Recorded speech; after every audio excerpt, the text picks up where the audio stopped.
안녕하십니까. 저는 오늘 자율주행을 위한 딥러닝 기반 라이다 객체 인식 기술이라는 주제로 발표를 하게 된 현대자동차 박종원 책임연구원입니다.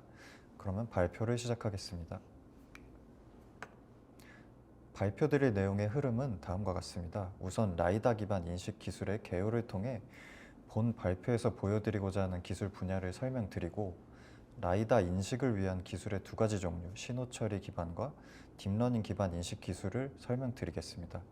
특히 딥러닝 기반 인식 기술의 개발 과정과 결과를 중점적으로 설명드리겠습니다. 마지막으로는 결론 및 향후 계획을 말씀드리겠습니다. 지금부터 우선 라이다 기반 인식 기술의 분야와 목적을 간략히 설명드리겠습니다.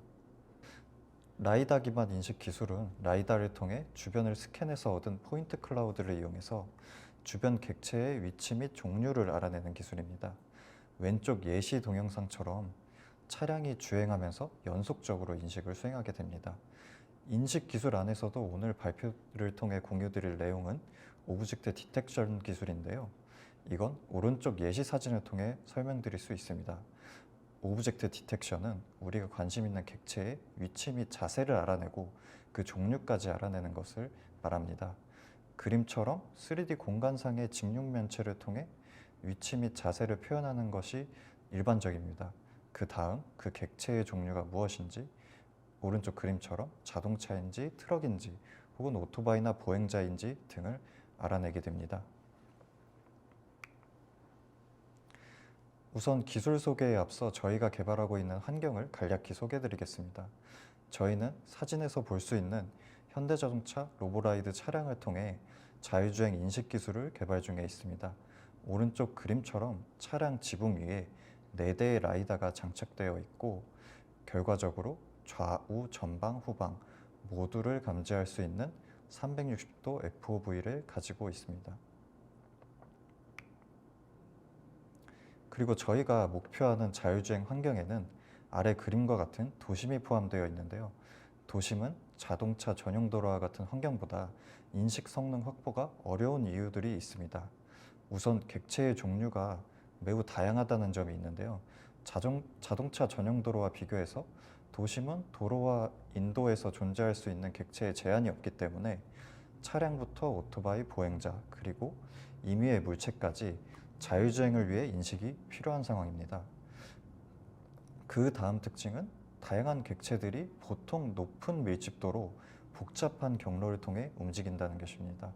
이 특징이 라이다 센서를 사용함에 있어 어려운 점은 객체 간 가려짐이 많이 발생한다는 것인데요. 이 가려짐 현상 때문에 특히 성능상 한계가 많이 발생하게 됩니다. 앞으로의 발표에서는 이런 어려움을 극복하기 위해 신호 처리와 딥러닝 기반 객체 인식 기술을 개발하는 과정과 결과를 소개해 드리겠습니다. 우선 딥러닝 기반 인식 기술을 소개하기 전에 과거부터 라이다를 통한 인식을 위해 많이 적용되고 있는 신호 처리 기반 라이다 인식 기술에 대해 설명드리겠습니다. 여기 보시는 흐름도는 저희가 개발한 신호처리 기반 인식 알고리즘의 플로우입니다. 그리고 또한 보편적으로 라이다 인식을 개발함에 있어서 많이 적용되고 있는 흐름이기도 합니다. 플로우를 보시면 지면 포인트 제거, 그리고 세그멘테이션, 바운딩 박스, 클래시피케이션, 오브젝트 트래킹 순으로 진행됩니다. 오늘 말씀드리려고 하는 오브젝트 디텍션은 여기 보시는 플로우 중 트래킹 이전까지의 과정을 의미하는데요. 신호 처리 기반 개발의 특징은 여기 보시는 각각의 스텝을 별개의 알고리즘으로 개발할 수 있다는 것입니다. 그 의미는 서로 다른 컨셉의 알고리즘으로 각각 스텝을 구현할 수 있다는 것이고, 예를 들어 저희 같은 경우 바운딩 박스 알고리즘을 형상 코스트 기반의 최적화 알고리즘을 통해 개발했고, 클래시피케이션 같은 경우 객체 하나하나마다 적용되는 머신러닝 기법을 적용했습니다. 특징적인 것은 객체 각각에 적용되는 스몰 뉴럴 네트워크를 적용했다는 것입니다. 우선 대략적으로 저희가 개발한 신호 처리 기반 인식 알고리즘의 디텍션 결과를 잠시 보여드리겠습니다. 로보라이드 차량을 통해 도심에서 주행하면서 주변을 인식한 결과입니다. 오른쪽에 보시면 각 박스의 색이 어떤 객체를 의미하는지 보여주고 있습니다. 영상을 보시면 도심 환경 중 비교적 정돈된 환경에서는 주변 인식 성능이 잘 확보되는 것을 볼 수 있습니다. 특히 여기 보시는 그림에서 왼쪽에 위치한 차량 인식이 원활히 되는 모습을 볼 수 있죠. 저희가 개발하면서 느낀 신호처리 기반 인식 기술의 특징은 우선 연산 효율적인 인식 알고리즘을 만들 수 있다는 것입니다. 비교적 가벼운 알고리즘으로 목표 성능을 달성해서 차량과 같이 연산 능력이 제한된 환경에서도 구동이 가능하다는 장점이 있습니다. 그리고 또 앞서 설명드린 것처럼 각각의 스텝에 적용할 수 있는 알고리즘의 자유도가 높기 때문에 목표 주행 시나리오에 맞춰서 최적화된 알고리즘 설계가 가능합니다. 그래서 미리 정의된 주행 시나리오에서 인식 개발을 한다면 가벼우면서도 높은 인식 성능을 가지는 알고리즘 구현이 가능합니다. 또한 인식에 문제가 발생할 시 문제 해결을 위한 원인 분석과 해결 방안이 빠르고 명시적으로 나올 수 있다는 장점도 있습니다. 그러나 좀 전에 동영상에서 언뜻 보셨는지 모르겠는데요. 도심에서의 신호처리 기반 알고리즘으로는 극복하기 힘든 케이스들이 존재합니다. 우선 가장 왼쪽 그림을 보시면 작은 동적 객체의 박스 헤딩이 실제와 맞지 않는 케이스입니다. 박스가 포인트 형상 최적화 로직을 통해 생성되다 보니 포인트가 적은 작은 객체일수록 실제 움직임과 맞는 헤딩을 형상만으로 최적화하기에는 어려운 점이 있습니다. 그리고 또 가운데 그림은 객체가 아주 가까운 거리에 붙어 있을 때 이를 분리해서 인식하지 못하는 케이스입니다. 신호처리 기반 알고리즘으로는 모든 주행 상황을 대응하기에는 어려운 기술적인 한계가 있습니다. 그리고 오른쪽은 도로 경사가 심한 환경에서 지면 포인트와 객체 포인트의 구분이 어려운 상황입니다. 이것 또한 단일 로직으로 모든 상황을 커버하려다 보면 그 범위를 벗어나는 상황에서 원치 않는 성능이 나오는 케이스라고 확인할 수 있습니다. 또 가장 어려운 점은 도심에서 가려짐 현상이 심하다는 것인데요. 도심에서는 특히 주변 객체가 많고 혼잡한 주행 시나리오가 많기 때문에 가려짐의 빈도수나 정도가 커서 어려움이 있습니다. 그림에서 보시는 바와 같이 어떤 물체가 뒤에 있는 물체를 가렸을 때 포인트 클라우드를 이용하는 라이다 인식의 특성상 형상 정보가 많이 소실되고 그에 따라 가려진 물체의 위치 및 종류를 알아내는 것이 매우 어려워집니다. 현재의 신호처리 기반의 알고리즘들은 이 가려진 현상에 의해서 발생하는 정보 손실을 복구하는 데 기술적인 어려움을 겪고 있습니다. 여기까지 신호처리 기반 인식 로직의 결과를 보여드렸는데요. 특징을 요약하면 주어진 시나리오에 맞는 최적화된 로직 설계가 가능하다는 장점이 있고 반면 단점은 다양한 주행 상황을 커버하기에는 성능상 한계가 있다는 것이었습니다. 여기서부터는 딥러닝 기반을 적용하여 성능을 육성한 부분을 말씀드리겠습니다. 이 슬라이드는 앞서 보여드렸던 신호처리 구조입니다. 딥러닝 기반 객체 검출 기술은 여기서 보이는 신호처리 과정 중 지면 제거부터 클래시피케이션까지 4단계를 전부 딥러닝 네트워크로 수행하게 됩니다. 그래서 여기 보시는 바와 같이 트래킹 이전 과정이 하나의 네트워크로 처리되게 됩니다. 디텍션 네트워크의 결과로 3D 박스와 클래시피케이션 결과가 동시에 출력되는 구조입니다. 가운데 그림을 보시면 디텍션 결과의 형태를 확인하실 수 있습니다. 앞으로는 이 네트워크 성능 육성 과정을 말씀드리겠습니다. 저희의 인식 네트워크 개발 과정을 보여드리면 여기 그림과 같습니다. 왼쪽부터 보시면 우선 라이다 관측 데이터들을 수집합니다. 실차를 통해 주행하면서 취득하는 데이터입니다. 그 다음 3D 박스와 클래스를 레이블링하는 데이터 어노테이션 과정을 거치게 됩니다. 그러면 이 어노테이티드 데이터셋을 통해 네트워크 학습을 진행하게 되는데 학습 과정에 있어서는 네트워크 구조 및 학습 방법 설계 그리고 데이터 어그멘테이션 등과 같은 기법들이 적용됩니다.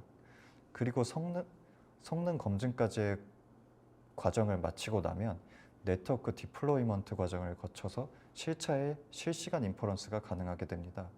저희는 실차 구동을 위해 원하는 인식 성능이 나오면서도 최대한 가벼운 네트워크를 적용하기 위해 개발했습니다.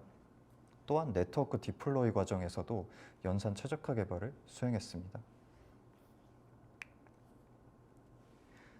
저희가 사용한 네트워크 구조를 개략적으로 보여드리면 여기 그림과 같습니다.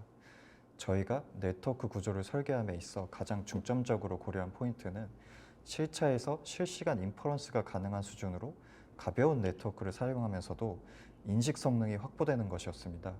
실차에서는 GPU 연산 능력도 아무래도 제한이 있기 때문에 무거운 네트워크를 사용할 수 없습니다. 그래서 왼쪽 그림 왼쪽을 보시면 비교적 가벼운 복셀 베이스드 피처 익스트랙터를 사용하여 버드 아이 뷰를 기준으로 한 2D 피처를 생성했습니다. 그리고 그 다음에 2D 백본 네트워크와 RPN 기반의 디텍션 헤드를 거쳐서 오브젝트 디텍션 결과가 출력되는 구조입니다. 여기서 마지막에 멀티헤드 디텍터를 적용해서 출력 객체별로 그룹을 만들었습니다. 첫 번째 디텍션 헤드에서는 차량류를 인식하고 두 번째 헤드에서는 오토바이, 자전거, 보행자 등과 같은 작은 객체를 인식하는 방법입니다. 성능만 생각하면 하나하나의 객체마다 네트워크를 따로 설계하는 것도 방법인데요. 그렇게 하면 전체 네트워크 크기가 객체 종류만큼 늘어나기 때문에 실차 구동이 결과적으로 어려워집니다. 그래서 이렇게 멀티헤드 디텍터를 적용했을 때 인식 성능과 네트워크 크기의 최적점을 찾을 수 있었습니다. 딥러닝 개발을 함에 있어 또 중요한 것이 데이터셋입니다. 네트워크 성능에 가장 큰 영향을 준다고 볼 수 있는 것인데요. 그렇기 때문에 목표하는 주행 환경을 대변할 수 있는 데이터셋을 만드는 것이 중요합니다. 저희 같은 경우 도심 자율주행을 목표로 하기 때문에 도심 상황을 포함하여 혼잡한 주행 환경에 대한 데이터셋을 구축했습니다. 도심과 자동차 전용 도로를 모두 주행하면서 라이다 데이터를 취득했고 오른쪽 사진에서 보시는 바와 같이 최대한 다양한 환경에서 취득했습니다. 특히 사진 중에 왼쪽 아래 사진과 같이 차량과 오토바이 및 보행자가 뒤섞여 움직이는 상황에서도 데이터를 취득해서 최대한 다양한 주행 환경을 반영할 수 있게 했습니다. 주행 시나리오 다음으로 고려한 것은 객체 인식 타겟을 정하는 것인데요. 저희는 우선 동적 객체 위주로 승용차, 승합차, 이륜차, 버스, 트럭, 보행자를 인식 타겟으로 설정했습니다. 이 객체들이 모두 데이터셋 안에 충분한 수가 존재하도록 데이터 취득이 필요했습니다. 이렇게 데이터 취득을 하고 나면 3D 박스와 클래스를 레이블링해서 최종적으로 객체 검출을 위한 데이터셋으로 사용했습니다. 여기서는 앞서 설명드린 데이터셋과 네트워크를 통한 인식 성능 예시를 보여드리겠습니다.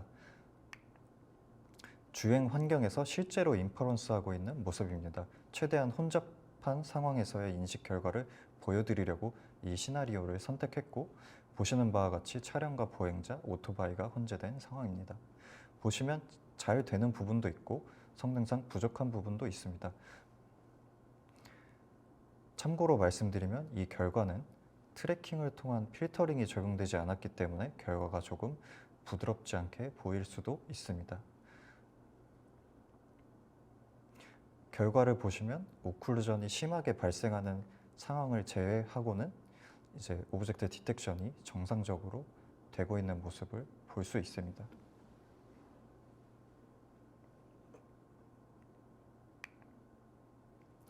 여기서부터는 좀 더 디테일한 상황에서의 딥러닝 기반 객체 인식의 특징을 보여드리겠습니다.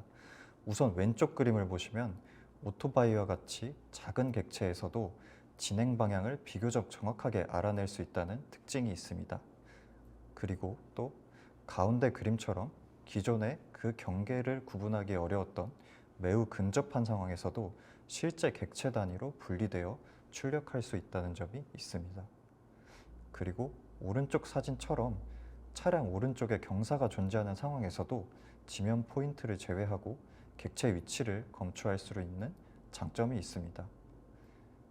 여기서 볼 수 있는 딥러닝 기반 라이다 객체 인식 기술의 장점은 이러한 다양한 주행 상황을 모두 학습 데이터로 구축해서 보다 넓은 범위의 시나리오를 커버할 수 있다는 것을 보여줍니다.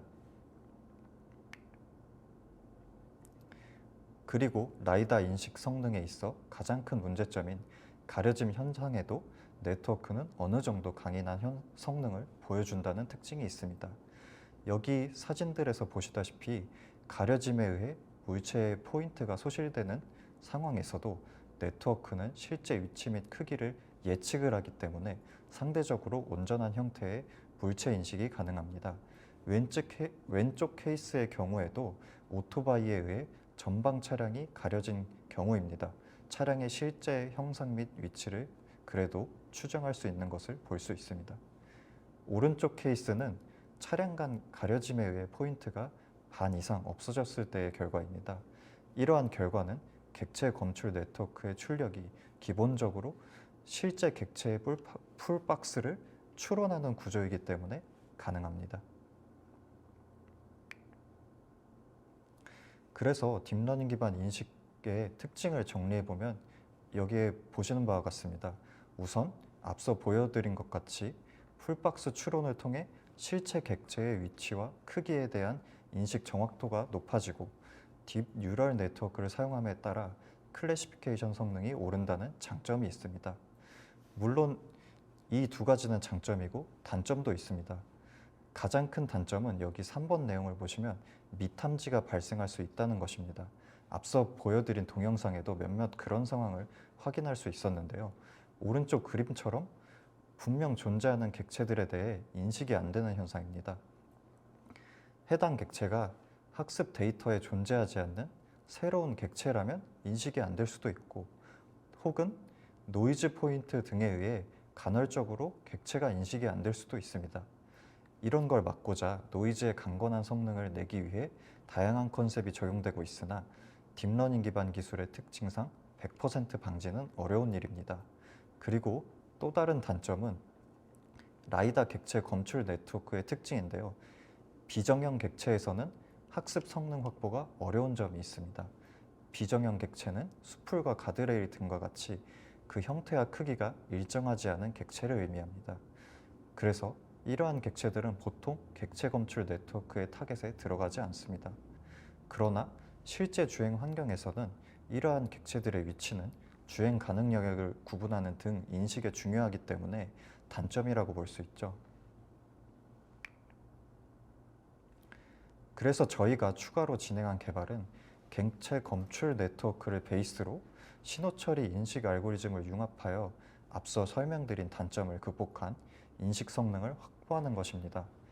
이걸 신호 처리와 딥러닝의 융합이라 부르고, 그 목적은 이 슬라이드의 내용처럼 딥러닝 네트워크의 미탐지 상황과 비정형 객체에 대한 인식 성능을 신호 처리를 통해 보완하는 것입니다. 아래 그림을 보면 그 과정이 나와 있는데요. 우선 객체 검출 네트워크 추론을 통해 1차적으로 객체 위치 및 클래스를 알아내고, 네트워크가 추론하지 못한 부분들은 신호 처리 로직을 통해 3D 박스를 생성하는 방식입니다. 그래서 융합된 결과에서는 미탐지 객체나 비정형 객체 모두 객체 검출이 가능해지는 것이죠. 그 결과를 보여드리면 우선 왼쪽 네트워크 추론 결과를 보시면 동적 객체만 타겟으로 하여 객체를 검출하기 때문에 가운데 있는 도로 경계에 대한 인식이 되지 않는데요. 그 부분을 오른쪽 그림처럼 신호 처리 로직을 통해 도로 경계 부분까지 인식 범위를 커버한 결과입니다. 그래서 전반적인 도로 상황을 모두 인식할 수 있게 됩니다. 이 결과는 객체 검출 네트워크의 특징상 발생할 수 있는 상황 중 보행자가 미탐지되었을 때 신호 처리를 통해 오른쪽 그림처럼 객체 박스를 찾아내는 결과입니다. 이 결과도 이전과 비슷하게 차량이 미탐지되었을 때 신호 처리의 인식으로 보완하는 결과입니다. 보여드린 보행자나 차량 미탐지의 경우 지속적으로 발생하는 상황은 아니고 특정 프레임에서 간헐적으로 발생하는데요. 그때 순간적으로 물체를 전혀 감지하지 못하는 상황을 방지하고자 이렇게 신호 처리를 융합하여 보완한 결과입니다. 네, 제가 보여드릴 결과는 여기까지였고 결론 및 향후 계획을 말씀드리겠습니다. 우선 본 개발을 통해 신호 처리 및 딥러닝 기반의 객체 검출 기술을 확보했고 그 결과를 중점적으로 보여드렸습니다. 그리고 각 로직의 장단점을 보완하고자 두 기법을 융합하여 보다 나은 인식 결과를 만들어내는 방향성도 발표를 통해 보여드렸습니다. 향후 계획으로는 보다 다양한 차종에서 딥러닝 기반 라이다 인식 네트워크를 구동하기 위해 도메인 어댑테이션의 컨셉을 적용할 계획입니다. 서로 다른 차종에서는 센서 종류와 장착 위치가 서로 상이할 수 있는데 이를 서로 다른 도메인으로 정의하고 일반화하여 학습할 수 있는 기법이 필요합니다. 그리고 발표에서는 비정형 객체에 대한 인식 성능을 확보하기 위해 신호 처리 기반 알고리즘만을 사용했습니다. 그런데 포인트 클라우드를 이용한 시멘틱 세그멘테이션 기법을 사용한다면 이것이 딥러닝 기반으로 도로 경계 및 주변 포인트를 분류하기 때문에 이 결과를 사용하면 보다 정확한 주행 가능 영역 인식이 가능합니다. 그래서 객체 검출 결과와 시멘틱 세그멘테이션 결과를 융합하는 개발이 필요할 것으로 생각됩니다. 네, 발표는 여기까지였습니다. 감사합니다. 네, 안녕하세요. 저는 이번에 현대자동차 개발자 컨퍼런스에서 자율주행을 위한 딥러닝 기반 라이다 객체 인식 기술이라는 주제로 발표를 한 현대자동차의 박종환 책임연구원입니다. 반갑습니다. 우선 제 소속에 대해서 간단히 소개를 해드리겠습니다. 저는 현대자동차 자율주행 사업부 자율주행 소프트웨어 개발 2팀 라이다 인식 파트에 소속되어 있습니다. 제가 속한 팀은 자율주행을 위한 측위 센서 퓨전 라이다 인식 기능을 개발하고 있는데요. 그 중에서도 저는 라이다 센서를 통한 인식 소프트웨어 개발을 하고 있는 라이다 인식 파트에 소속되어 있습니다. 네. 제가 속한 팀은 저희 파트에서는 이제 제가 발표 영상에서 보여드린 것 같이 신호 처리 알고리즘과 딥러닝 네트워크를 통해 인식 기술을 개발을 하고 있습니다. 이제 Q&A 세션을 진행을 할 건데요. 혹시 뭐 제 말이 안 들리거나 그러시면은 말씀 부탁드립니다. 네, 미리 질문을 올려주신 분들에 대한 답변을 좀 해드리고 그다음 이제 실시간 질문을 받으려고 하는데요. 이제 시간 관계상 미리 이제 3가지 질문을 제가 골라서 간략히 답변을 드리겠습니다. 첫 번째 질문은 박상우님께서 올려주셨는데요. 내용은 라이다 기반 객체 인식과 카메라 기반 객체 인식의 장단점 비교와 자율주행 차량의 라이다 기반 객체 인식이 꼭 필요한 이유에 대해서 질문을 해주셨습니다. 우선 이제 카메라 대비 라이다의 장점은 뭐 많은 분들이 사실 아실 것 같은데요. 높은 거리 정확도를 좀 뽑을 수 있습니다. 그리고 추가로 3D 형상을 비교적 정확하게 얻을 수 있다는 장점이 있습니다. 그래서 인식 성능의 관점에서 객체의 위치 및 헤딩 정확도가 이제 높다는 것이 장점입니다. 단점으로는 이제 객체의 형상은 잘 측정을 하지만 객체의 색이나 어떤 그런 것들은 알아내기가 힘들기 때문에 뭐 신호등이나 표지판, 차선 등은 인식하기가 힘든 단점이 있습니다. 그래서 이것들이 자율주행 상황에서 꽤나 중요한 정보이기 때문에요. 표지판이나 차선 같은 것들이 카메라와 사후 보완적으로 운영해야 된다는 점이 있습니다. 그리고 자율주행 차량의 라이다가 꼭 필요한 이유는 저는 인식 정보의 신뢰도 때문이라고 생각합니다. 전방에 어떤 물체가 존재하는지, 존재한다면 그 물체의 위치가 이제 3D 코디네이트상에서 어디인지를 이제 다른 센서들이 모두 관측을 하기는 하지만 그 정확도나 신뢰도 측면에서 라이다가 가장 높다고 생각을 하고, 그래서 이제 자율주행 차량은 현재 양산된 차량들보다도 주행하면서 보다 복잡한 시나리오를 대응해야 되기 때문에 이제 그럴 때 라이다의 높은 신뢰도가 좀 필수적으로 필요하다고 저는 생각을 합니다.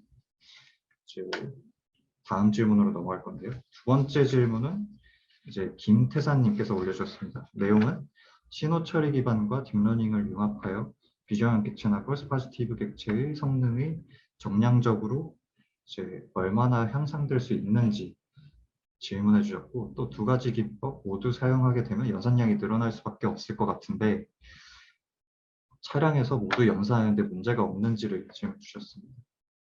일단 저희의 어떤 정량적인 성능 지표 자체는 죄송하지만 공개해드리기는 조금 어렵고, 그리고 저희가 어떤 신호 처리와 딥러닝의 융합된 기술을 사용하다 보니까 또 하나의 성능 지표로 표현하기가 좀 어려운 면도 있습니다. 왜냐하면 오늘 보여드린 그 딥러닝 네트워크는 동적 객체 인식을 타겟으로 학습되었기 때문에 이제 차량이나 보행자 오토바이 같은 것들만 인식을 하고 있는데, 그래서 이제 비저항 객체의 경우 딥러닝으로 인식이 안 되고 신호 처리로만 인식하고 있는 결과를 보여드린 거거든요. 그래서 이제 심플하게 어떤 하나의 지표로 나타나기는 좀 어려운 면이 있습니다. 그리고 펄스 포지티브 케이스의 경우 기본적으로 딥러닝 네트워크의 인식 결과를 믿는 쪽으로 로직이 좀 구성이 되어 있는 편이고요. 저희 현재로서는. 펄스 네거티브의 경우에는 원래 네트워크에서 인식이 실패한 경우를 의미하니까 이런 경우는 모두 대부분의 케이스를 이제 신호 처리로 복구를 해서 무엇이 있는지 인지 자체는 거의 대부분의 케이스를 커버를 하고 있습니다. 다만 신호 처리 기반 알고리즘의 이제 클래시피케이션 성능이 딥러닝보다는 떨어지기 때문에 이제 그게 이제 성능상 어떤 뭐 떨어질 수 있는 부분이라고 할 수 있죠. 또 연산 그 질문해 주신 부분 중에 두 번째 부분 연산량의 경우에는 이제 두 가지 로직을 사용함에 따라서 전체 연산량이 이제 토탈로 봤을 때는 늘어나는 거는 당연히 사실인데요. 그러나 다행히도 그 딥러닝 네트워크는 이제 GPU에서 돌릴 수 있고 이제 신호 처리는 저는 이제 기본적으로는 CPU에서 많이 개발을 했기 때문에 GPU와 CPU를 병렬적으로 사용을 하면은 그렇게 이제 실차 단일 두 개를 융합해서 사용을 하더라도 이제 실차에서 구동하는데 크게 어려움은 없었습니다. 물론 그 앞으로도 최적화에 대한 고민이 지속적으로 필요한 부분이거든요.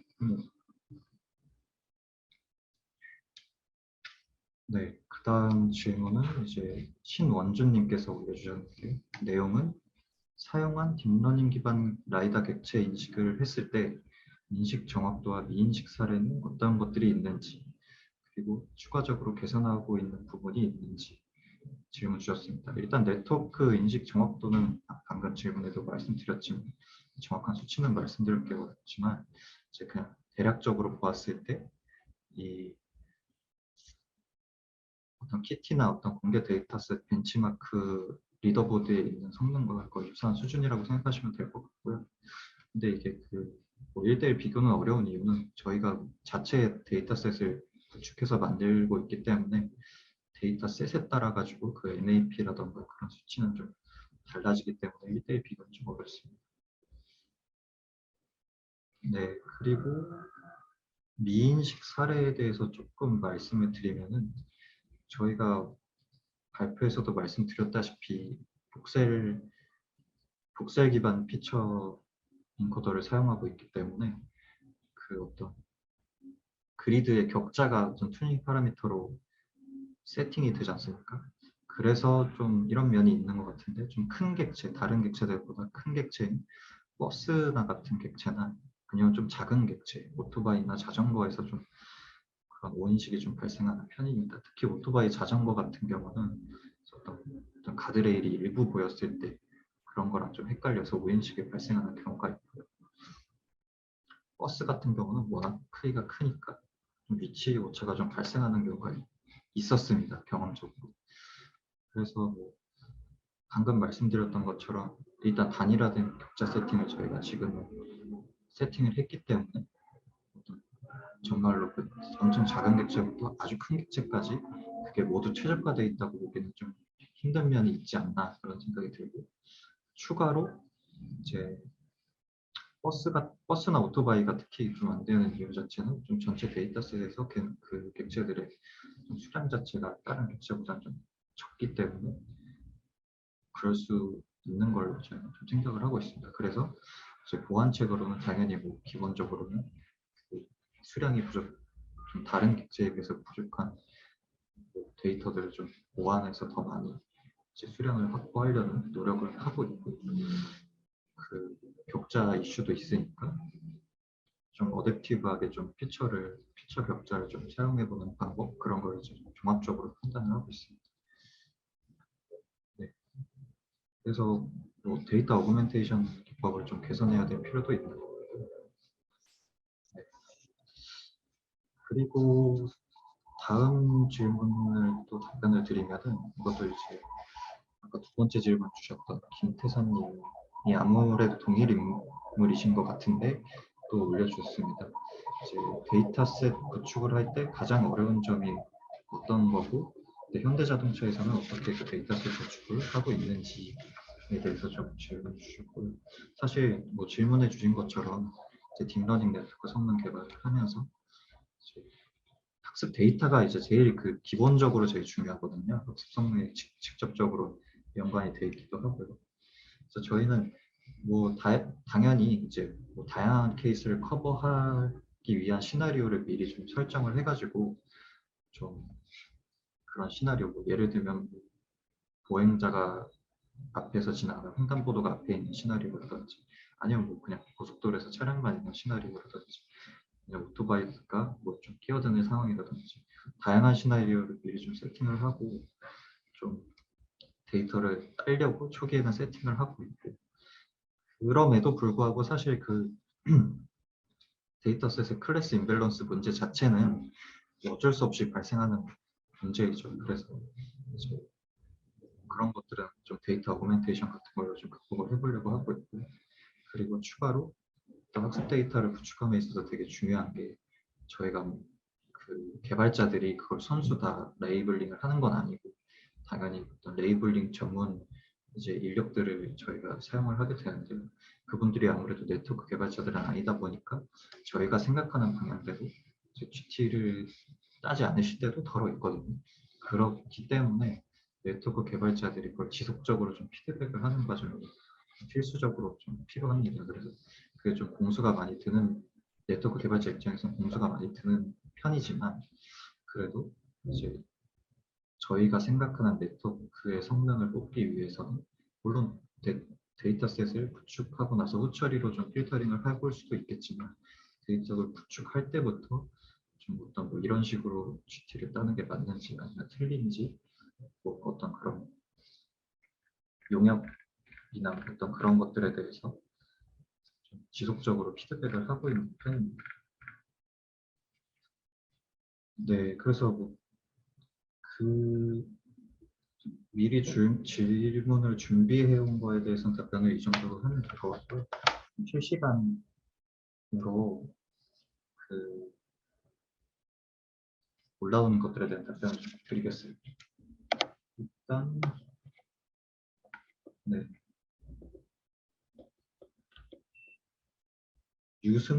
유승목님이 처음으로 올려주신 것 같은데요. 라이다 객체 인식 기술 개발 때 고려해야 할 요소. 일단 이게 그 어떤 그 기존의 뭐 이미지 기반 기술들에서 많이 개발된 것들이 캐리오버 돼가지고 라이다에 적용되는 경우가 되게 많거든요. 근데 이제 이미지 기반 같은 경우랑 라이다랑 다른 가장 큰 특징은, 라이다는 그 탑뷰로 봤을 때 이미지 대비 그 되게 포인트 자체가 엄청 스파스합니다. 그래서 그런 스파스한 피처를 가지고도 네트워크를 어떻게 좀 인식 성능을 올릴 수 있는지에 대한 부분이 진짜 첫 번째로 좀 필요하고요. 그리고 제가 또 간략하게 좀 답변을 드리겠습니다. 비저형 객체 인식에 대한 질문에 이제 양호준님과 이정훈님이 올려주셨는데, 비저형 객체가 이제 객체 인식 네트워크로, 그러니까 그 오브젝트 디텍션 네트워크로는 참 어려운 문제입니다. 그래서 뭐 가드레일 같은 거나 그런 것도 어떤 뭐 그 디텍션 헤드를 어떻게 쓰냐에 따라 다르겠지만, 다양한 뭐 만약에 RPN 베이스를 쓴다면 앵커를 뭐 다양하게 좀 적용을 한다든지, 아니면 RPN이 아니라 어떤 다른 헤드, 뭐 히트맵 같은 걸 쓰는 헤드를 쓴다든지, 다양한 접근법을 저희도 트라이는 해보고 있는데요.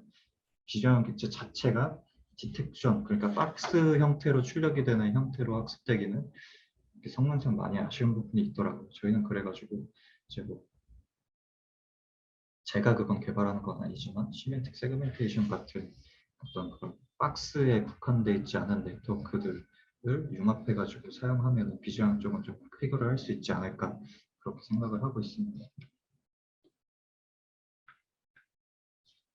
네, 잭리 분이 좀 올려주신 거는 카메라와 레이더 센서 퓨전에 대한 거를 올려주셨는데요. 그래서 카메라와 라이다 퓨전은 어떻게 되냐 그런 말씀이 있고, 네, 사실 카메라와 라이다에 대한 융합은 정말 그 성능상 되게 성능 향상의 여지가 많은 그 이슈, 그 연구 주제죠. 그래서 뭐 그, 네, 그래서 그 연구 주제로서 앞으로 되게 유망하다고 저는 생각을 하고 있습니다. 그래서 그 그렇지만 일단은 저는 그렇게 생각을 합니다. 그 라이다랑 카메라를 처음부터 융합해 놓고 그 융합해 놓은 피처를 가지고 이제 네트워크를 개선하는 거, 개발하는 거 이전에 일단 라이다 올리, 카메라 올리도 잘 돼야 된다. 그, 그 상태에서 그걸 넘어가야 된다고 생각을 하거든요. 그래서 저희도 나름 그게 다 좋은 방법이라고 생각은 하고 있지만 현재로서는 라이다 온리로 저 같은 경우는 개발을 하고 있고요.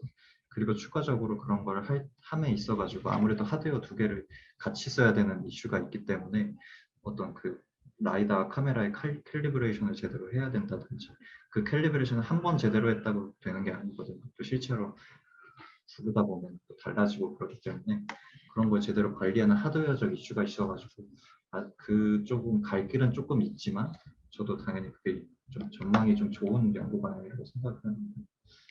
그리고 이성건님이 올려주신 거는 빛을 잘 흡수하는 검정색 차량은 어떻게 극복하시나요? 이게 되게 맞는 말씀인데요. 검정색 차량과 흰색 차량은 기본적으로 라이다 포인트를 봤을 때 그 그림이 많이 다릅니다. 그래서 그게 신호 처리로 개발했을 때는 굉장히 큰 이슈였거든요. 신호 처리로 했을 때는 어떤 차는 뭐 옆면이 잘 살아있는데 검은 차는 옆면이 잘 없고 그래서 그게 참 어려운 문제였는데 그렇기 때문에 딥러닝 쪽에서는 그걸 다 데이터로 커버를 쳐가지고 이제 뭐 아무래도 뭐 검은색 차량이 흰색 차량보다 인식 성능이 좀 떨어지긴 하지만 신호 처리보다는 좀 더 훨씬 나은 성능을 보여주는 걸 볼 수 있었습니다.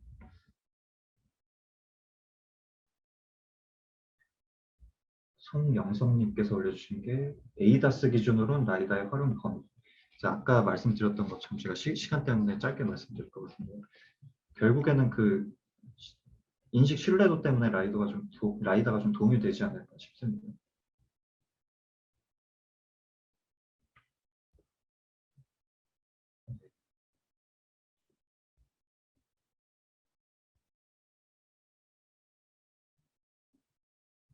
네, 마지막으로 제가 이재훈 님이 보내주신 질문 같은 경우는 이제 레이더 같은 경우 설치된 차량에 대해서 네, 그 정확 좀 세팅을 한다.